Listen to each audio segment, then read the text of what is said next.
आलेली आहे, तुमचं नाव बोला आणि आज कशा संदर्भात मीटिंग ठेवण्यात आली? माझं नाव आहे जयवंत तांडेल, ठाणे जिल्हा मध्यवर्ती संघाचे अध्यक्ष। आजची मीटिंग ठेवण्याचं कारण असं होतं की आमच्या मच्छीमारांचीच अशी भावना होती की 15 ऑगस्टपर्यंत जर बंदी कालावधी वाढवला तर आम्हाला मच्छी चांगली मिळेल, या उद्देशाने मच्छीमारांचा आग्रह होता। त्या उद्देशाने आम्ही 3 तारखेला पालघर येथे ही सभा घेतली।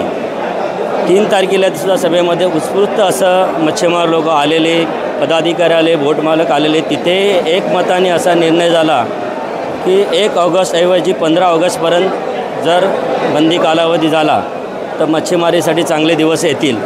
या लोकांच्या, या मच्छीमारांच्या भावनेचा आदर करून परत आम्ही आज उत्थान येथे सुद्धा आज सभा घेत आहोत।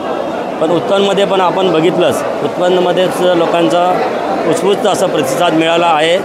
आणि या 15 ऑगस्ट सरकारने एक नोंद घेऊन तशा पद्धतीने कायदा आणला तर त्याला जास्त वेटेज येईल आणि लोकांना आशा एक निर्माण होईल की आज मच्छीमारीबद्दल एक वेगळा मेसेज जातो आहे, तर लोकांच्या आशा पल्लवित होतील। जेणेकरून सरकारला असं विनंती आहे माझी की सरकार आता तरी आमचं ऐका आणि मच्छीमारांच्या भावनाकडून 15 ऑगस्ट ही तुम्ही तारीख नक्की करा आणि कायद्याची अंमलबजावणी करा असं मी सरकारला सांगेन। स्थानिक आमदारांनी पण या प्रश्नासाठी पत्र दिलेले आहे मुख्यमंत्रीला? नाही, स्थानिक आमदारांबरोबर सुद्धा आमची चर्चा आहे, तेही आमच्याबरोबर आहेत, तेही आमच्यासाठी प्रयत्न करत आहेत। इतर जिल्ह्याचा सहमती झाल्यावर ते आपल्या ह्या प्रश्नाकडे नक्की आम्ही निर्णय घेऊ असं ते पण आमच्याशी बोलत आहेत।